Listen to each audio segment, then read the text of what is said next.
So in this video, I really wanted to demystify predictions because a lot of people love predictions. A lot of people follow and live by predictions, and it's a little bit concerning, don't you think?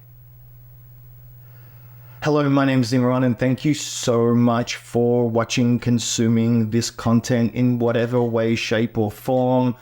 I am a breakthrough specialist, transformation specialist, coach, meditation dude, shaman, yogi.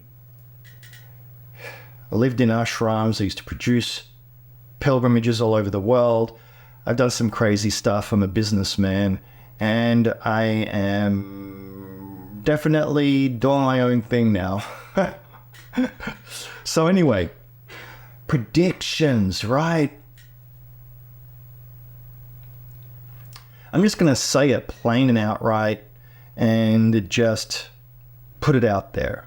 Firstly, number one, any prediction at all that comes through any source whatsoever has two factors that determine its level of accuracy. One of them actually negates its level of accuracy almost immediately. Well, and so does the other, actually. So what are these two factors you need to take into consideration? Factor number one is the message is only as clean and clear as the source. Important. So important. Just think about it. Just think about it. Any prediction that is made is coming through a vessel, a pipe. Let's call it a pipe, a human being. That human being has a set of belief systems, right? A set of belief systems that are there consciously, subconsciously, and unconsciously. All right? Whatever message that comes through that individual can only be as accurate as they're able to truly get out of the way. But then you have another problem, and this is a subset of this first issue. This is not the second one. Where are they getting their information from? Because it's one thing to say, okay, maybe this pipe is truly clean, right?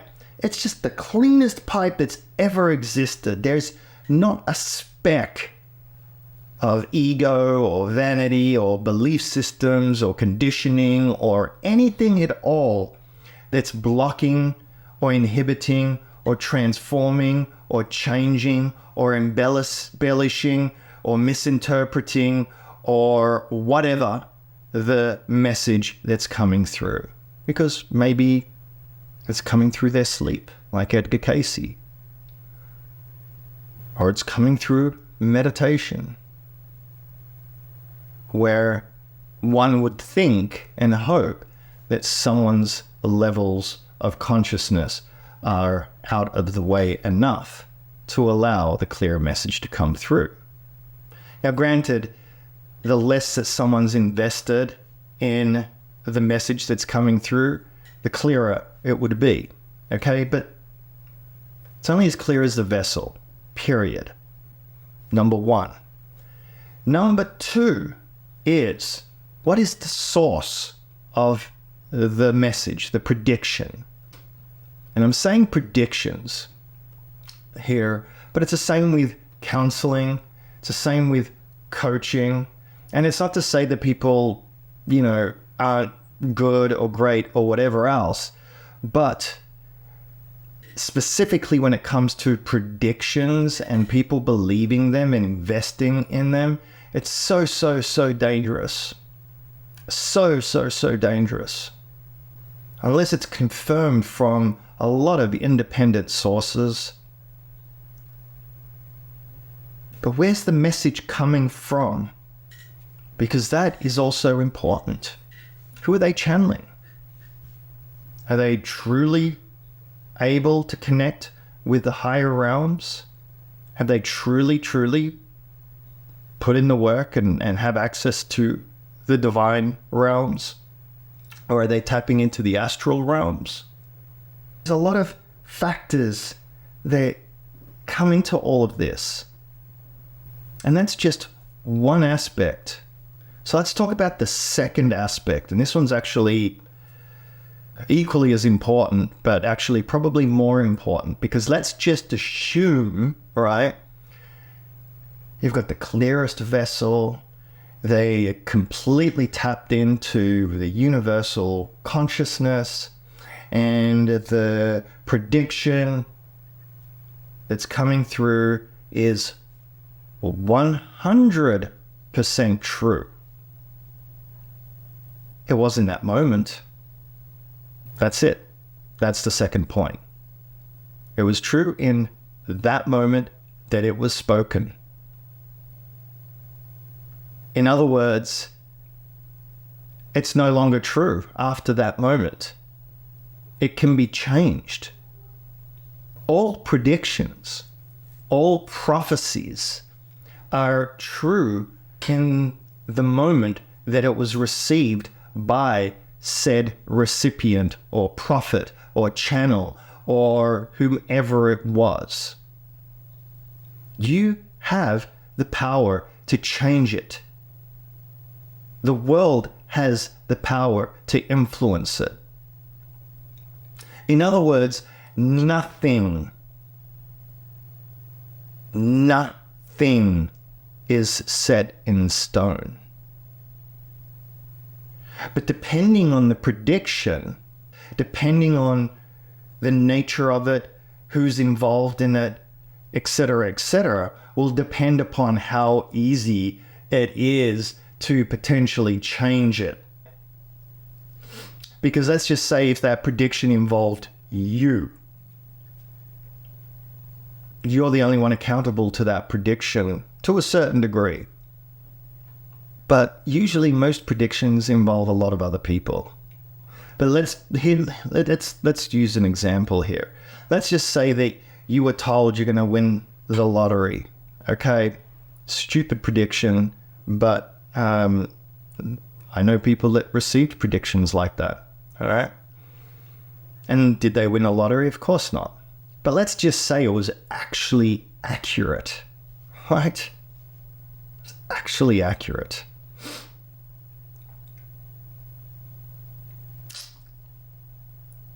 If your ego gets invested in it, you're going to ensure that it's not going to happen.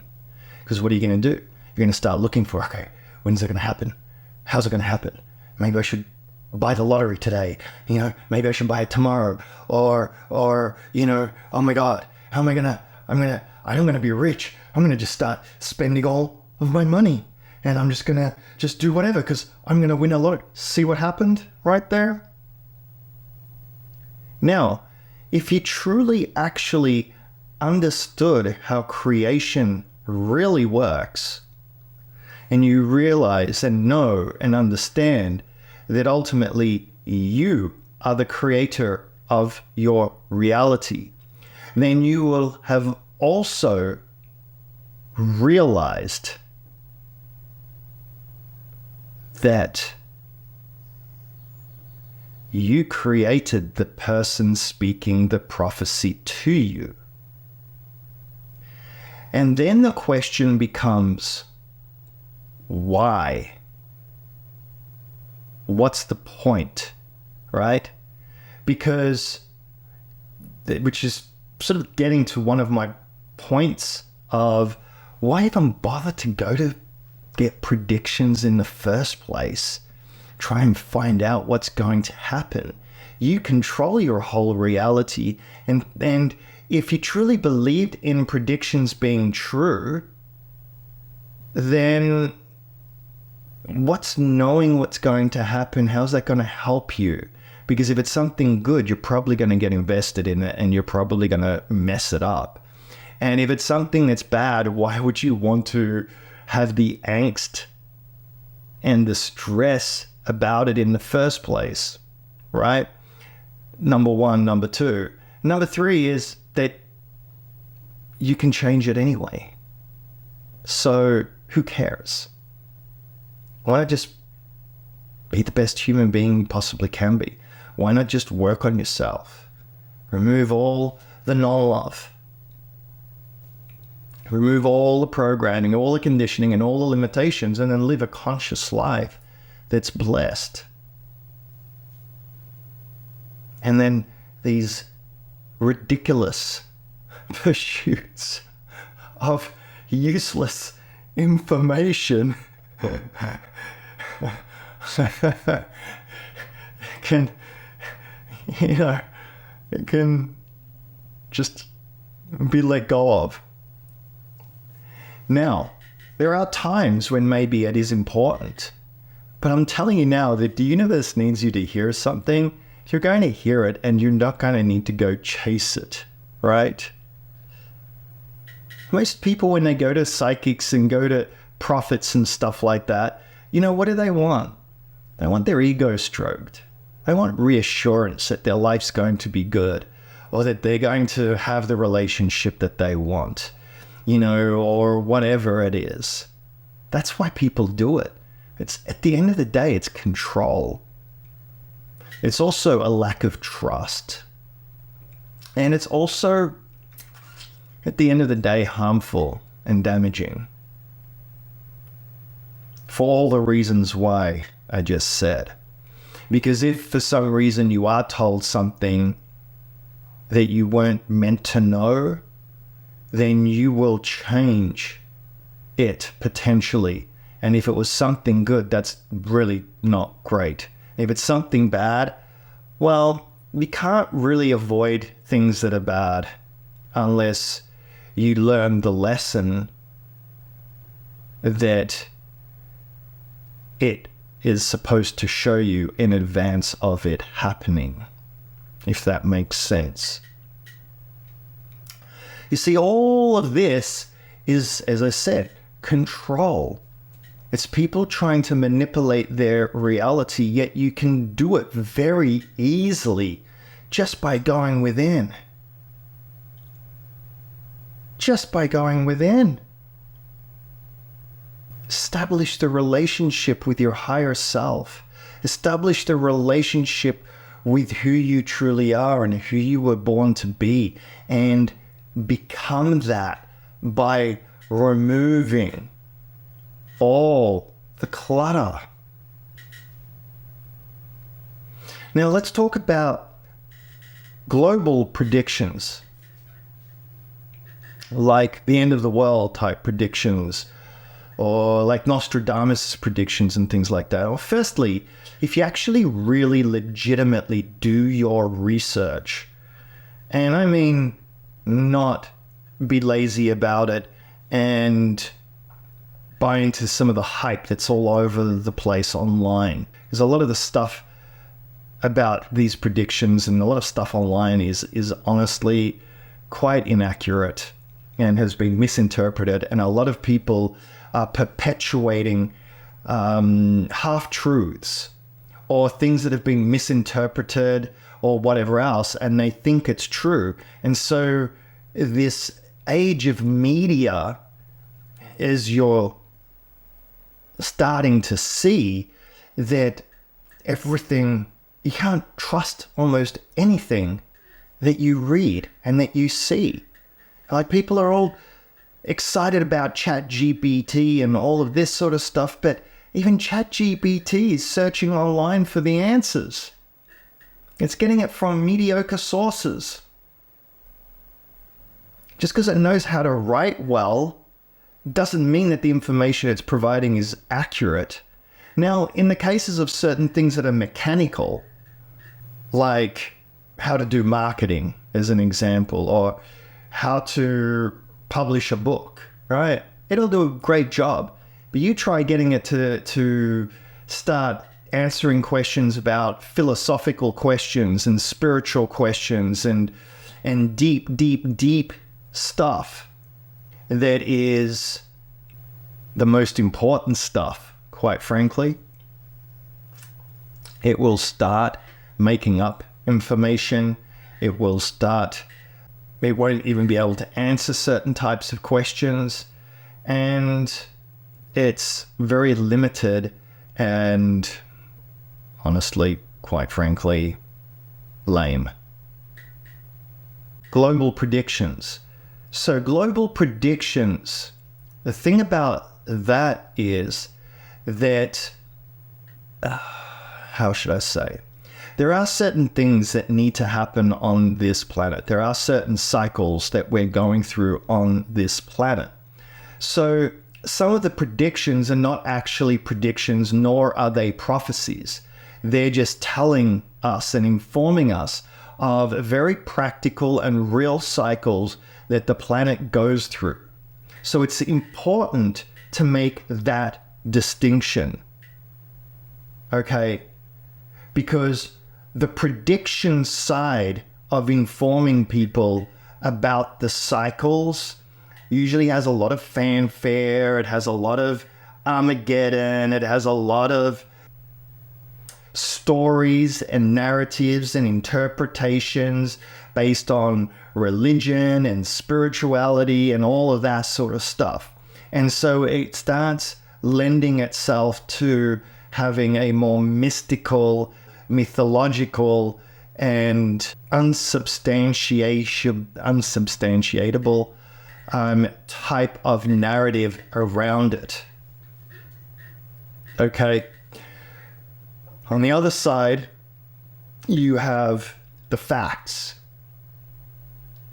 Everything in all of creation goes in cycles. That's it. It's the reason why the Earth's a circle, so is the sun.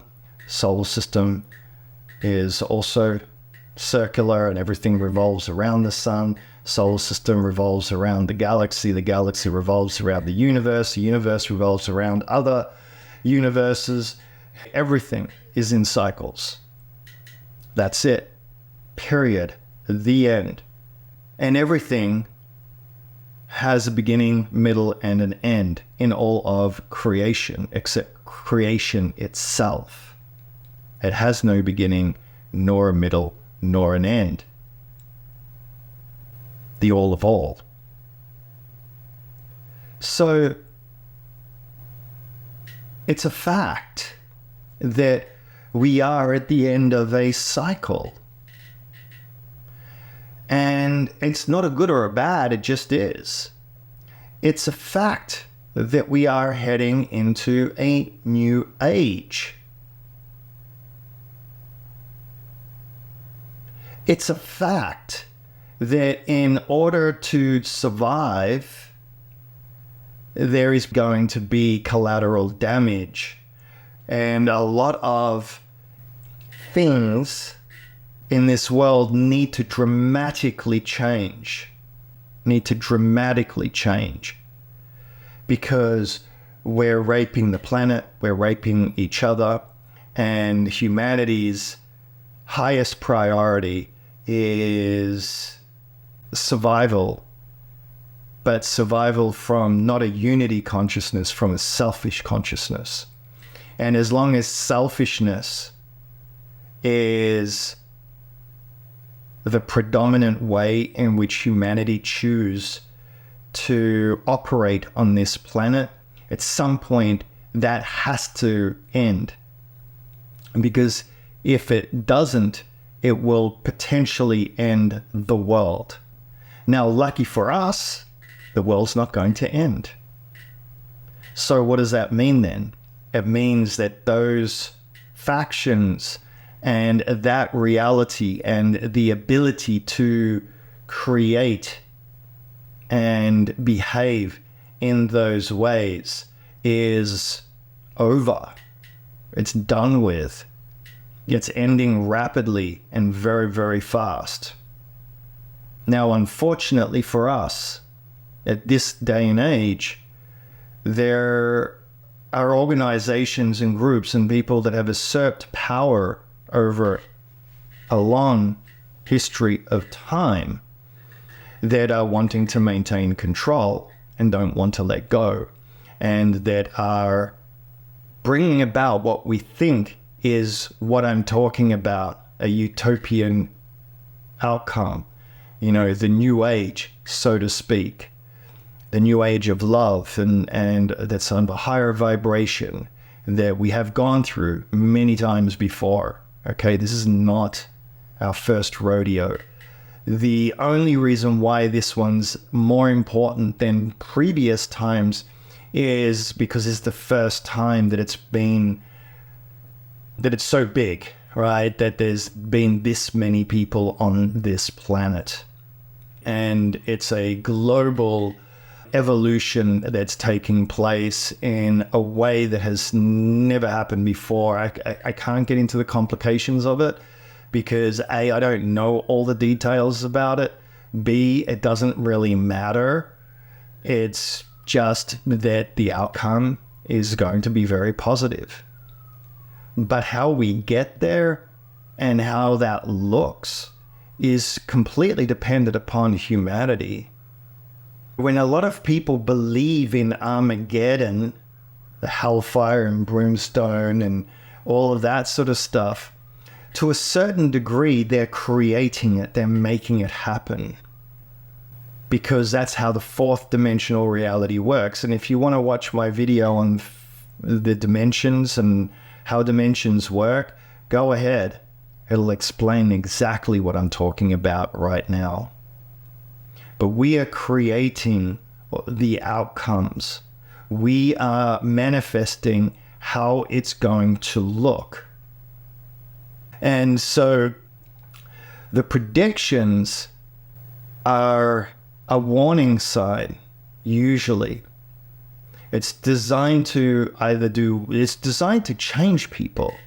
Like when Nostradamus or someone gets a prediction, and I never finished my thought about how inaccurate most of his predictions are and how subject to interpretation they are. When you actually look deeper into it, he's been wrong more times than he's been right. But was he? Because technically, like I said, all predictions are accurate at the time that they're spoken. So maybe certain things have been circumvented. You see, an end-of-the-world type of prediction is designed to do one of two things. It's designed to force people to change. That's it. In one of two ways. Either it brings up a lot of fear in someone, and that forces them to change, because a lot of times people choose to change only when they're afraid of something. Or they go, oh, that's where we're heading to. Well, I'm just going to be a good human being now. I don't want that to happen to this planet, so I'm just going to be a better human being. That's it. That's all it is. You see, this is the whole thing about predictions and things like that. It's just like, it's just a waste. All right. I mean, it's good entertainment. It's a better entertainment than a lot of the other stuff that people waste their time with. But that's all it is. At the end of the day, it's just entertainment.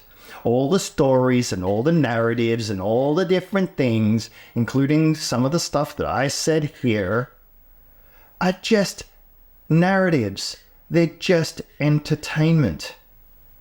I choose to believe that there is going to be a new age, that we are heading into a new age, and it's going to be an age of love.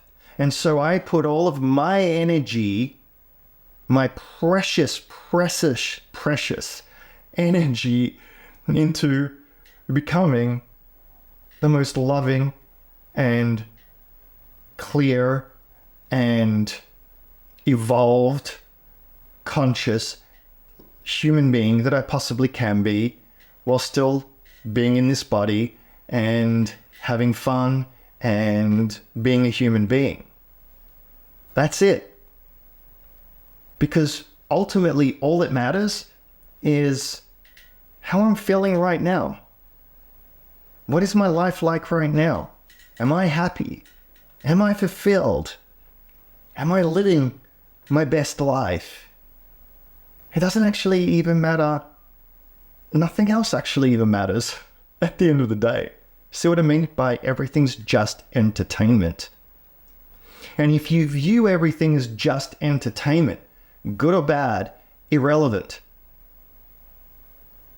all that matters is you and what is going on inside of you.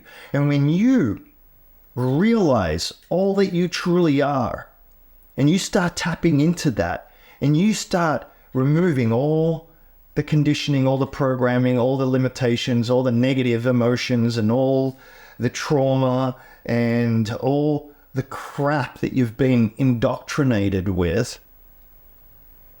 then the result is you living a better life. Obviously, the life that you were born to live. The life that's your dream life. And you will manifest your perfect partner if you're meant to have one. Because of who you are. And as a magnet, you draw it to you. You see, it doesn't matter what anybody says. At the end of the day, the question is, why do you want to manifest a lesser individual into your life? Why wouldn't you want to manifest the best? And if you want the best one for you, if you want it literally cherry-picked, then the only way to accomplish that and guarantee that and ensure that is to focus on yourself. Do the work.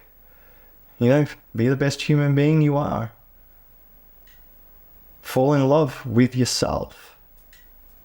Fall in love with your life and live your best life. Because then that person will splice themselves right into that perfectly. And they will recognize you and you will recognize them. And you won't have all the BS that most people have to go through in their relationships. You see, this is the whole thing, right? If something's meant to be, it will be. So just let it be, right? The predictions and the prophecies and all of that stuff is just, honestly, it's just a waste of time. Now, like I said, if there's something you need to hear or be told, you will be. If you're truly, and most people are not actually honest about it, if you're truly guided to a psychic, any psychic that has any ounce of consciousness to them will say some of the things that I've already said and will preface their predictions. And most of their predictions will be based on not fortune telling or telling you about your future in any great way or any detailed way, because no one can. And again, things can change, etc., etc., etc., etc. But they will work with you on what's preventing you from manifesting that right now. In other words, they will come at it from an angle of helping you heal or release or let go of certain things that are prohibiting you from having that in your life. You'll see that no matter what I talk about, no matter what angle you throw at me about anything, any topic, I'm going to always twist it and contort it and bring it back here, here, here, here, inside. And I'm pointing to the heart, because it's the source. It's the access to your true power. Trumps everything. It's your access to the source of who you truly are and who you were born to be. And love is the governor that helps guide you and give you the ultimate experience that can be had in this world. And that is unconditional love for self. So thank you for listening. I know I went off on a lot of different tangents, so if you stayed this long, kudos to you. Please like, share, comment. I appreciate it. I need help to get these videos out. So anything you can do is exactly what I need, want, and pray for. Thank you.